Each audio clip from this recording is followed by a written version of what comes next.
We decided to do our project on Taytos and we're going to be exporting them to the United Arab Emirates.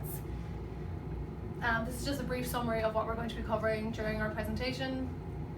So just a brief introduction, we've decided to export the beloved Irish crisp potato to the United Arab Emirates. And the reason we're doing this is because of the ever increasing number of Irish citizens living in the UAE.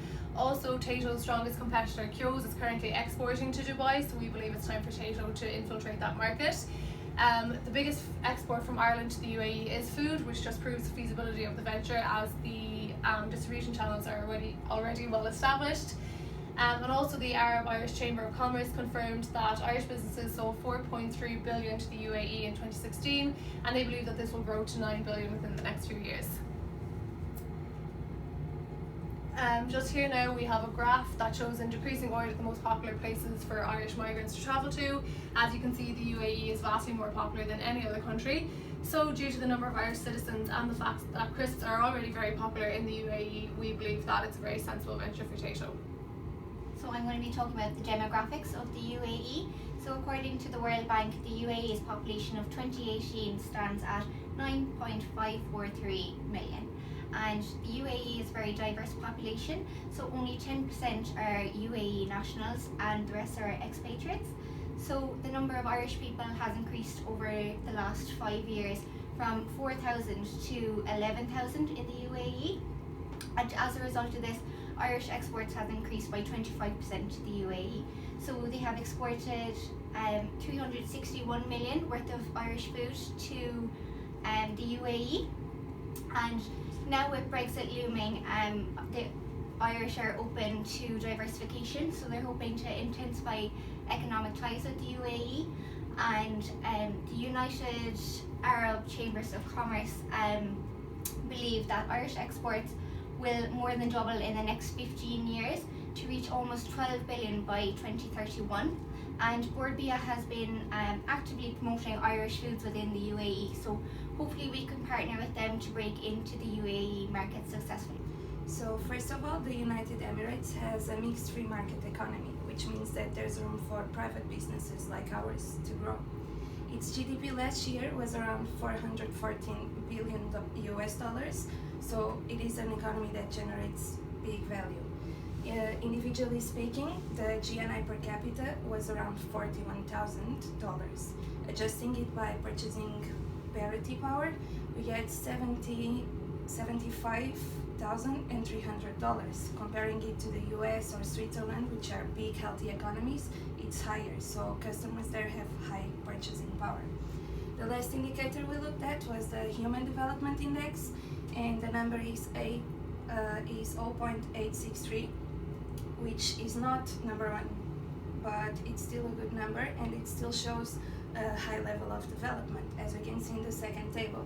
Switzerland, Ireland, the US, they are doing better, but it's still a good number. So all these point to a healthy economy.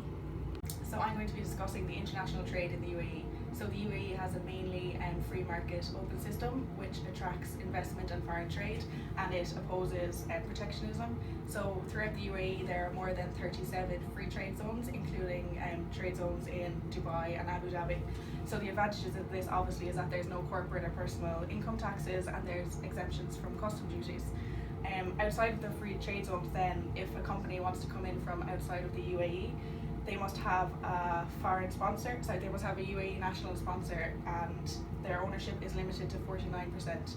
And on top of this then they will have tariffs of 5% on top of the goods imported into the UAE. Now we will talk about pricing control and parallel imports. So for recap, pricing control is maximum and minimum price for specific goods by government. There are two types, price ceiling and price floor, and the parallel imports are no counterfeit products imported from another country without permission of the intellectual property owner. And concerning United Arab Emirates, it is too difficult to control price because it can provoke a shortage of product on the black markets. To control price, it is recommended to storage and do domestic production to curb the price increase.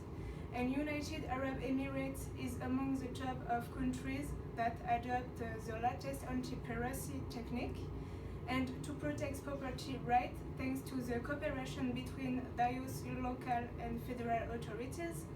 An imported good must have appropriate certificate for Dubai custom, for example, and the amounts of custom duties vary according to the good, for example 10% for luxury goods and 50% for alcohol and cigarettes in Dubai. So I'm going to talk about the competition that Tayto will face when it arrives in the UAE. There's crisps available from a number of different locations such as North America, Europe, Asia and the UAE itself. Some of the products are from Lay's, Dorito, Kettle Chips and many more. So the competition already in the UAE is from companies such as Tiffany, Hunter Foods and Notion Group Chips. Hunter Foods has a reputation for providing premium crisp products, and Notion's group centres around health, so they're already available in schools and sports centres. Then for the Irish competition, Kyo's Crisps is already in the UAE. They have 5 flavours available and it exports both potatoes and crisps every week to Dubai. They're also available on board Emirates flights to UAE to accompany drinks, and this is just raising awareness for the product before they even arrive in the country. Okay, first of all I'm going to show you some things about administered price. Okay, starting with definition. An administered price of an asset or service is dictated by an entity like a government or a centralized authority that can supersede the effects of supply and demand. The UAE, which has a federal centralized government, tries to control prices, establishing margins, floor or ceilings, restrict price changes, giving subsidies, and control everything to administrate and regulate the prices of the country. The laws and regulations in the United Arab Emirates try to protect and promote competition and anti-monopoly practice, maintaining a competitive market by prohibiting respective agreements. So now just a few recommendations on how we suggest that Tayto breaks into the UAE market. So we suggest that they partner with Board BIA to help them break into the UAE market, and we're suggesting the possibility of partnership with the onboard selling on the airlines going into the UAE, like Kyo's does, so that UAE residents become more familiar with Tayto. And we come up with the idea of sampling in supermarkets in the UAE with small sample packets of Tayto, and we suggest that Tayto should break into some of the free market zones in the UAE in order to sell the Tayto product.